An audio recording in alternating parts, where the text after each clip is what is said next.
সকালে উঠতেই দেখে মেঘার পুরনো স্টোরি সোশ্যাল মিডিয়ায় ভাইরাল, যেখানে সে আগে প্রেগনেন্সি নষ্ট করেছে।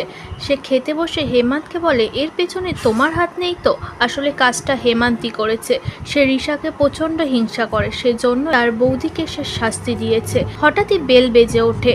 রিশা বলে, কে আবার এলো যায়? হেমান্ত বলে, তুমি খাবার খাও, আমি গিয়ে খুলছি। তখনই তার দাদা আসে। দাদাকে দেখেই বলে, আমি তো ভাবলাম তোমাদের মধ্যে এতক্ষণে মারপিট শুরু হয়ে গেছে, দেখছি ভালোই তোমাকে কনভিন্স করিয়ে নিয়েছে। হেমান্ত বলে, ভালোবাসায় ছেলেরা অন্ধ হয়ে যায়, তোমার সেই অবস্থাটাই হয়েছে। হেমান্তকে তার দাদা বলে, আমি জানি মেঘা কি ধরনের মেয়ে, এ কাজ ও কখনোই করেনি, ওকে বদনাম করা হচ্ছে।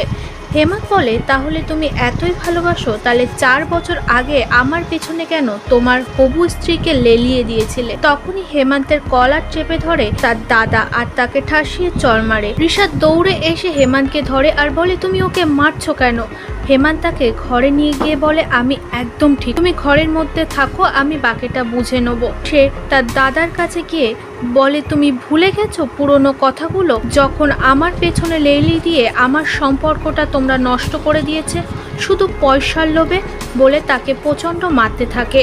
দুই ভাইয়ের মধ্যে যখন তুমুল অশান্তি হয়, রিশা ঘর থেকে দৌড়ে চলে আসে। হেমান্তকে বলে, তুমি ওকে মেরেই ফেলবে নাকি? আমি কিন্তু জেলে তোমাকে দেখতে যাব না।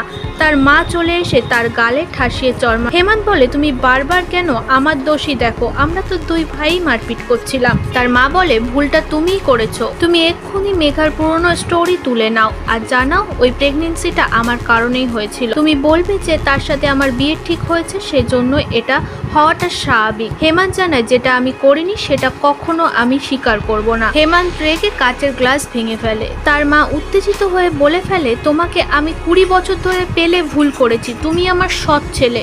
তখন তার মায়ের দিকে সে তাকিয়ে বলে, আমি তোমার সৎ ছেলে এটা এত বছর পর জানলাম, সেজন্য তুমি আমার সাথে অন্যায় করে এসছো। তার মা বলে, তোমাকে আমি 20 বছর ধরে পেলেছি। হেমান্ত রেগে গিয়ে বলে, তুমি আমাকে পালনি, আমাকে ন্যানি পেলে। হেমান্তের মা বলে, একটা সময় ভেবেছিলাম তোমার বাবা আর তোমাকে একসঙ্গে ঘাট ধাক্কা দিয়ে বার করে দেবো, কিন্তু সেটা করতে পারিনি, সব এই অসভ্য মেয়ের জন্যই হয়ে। বলে রিশাকে মারতে গেলে রিশা তাকে উল্টে চড় মারে আর ঠেলে ফেলে। হেমান্ত তার হাতটা ধরে বলে, যদি তুমি এখান থেকে এক্ষুনি বেরিয়ে না যাও, মামলা অনেক আগে বাড়বে। শুধু তো চড় মারা হয়েছে, এবার তো আসল সত্য বেরোবে। মা ছেলে সেখান থেকে চলে যায়। হেমান্ত গায়ে ওষুধ লাগিয়ে দিচ্ছিল রিশাকে বলে, আমিও তোমার মতো অনাথ, তুমি আমাকে ছেড়ে যাবে না তো?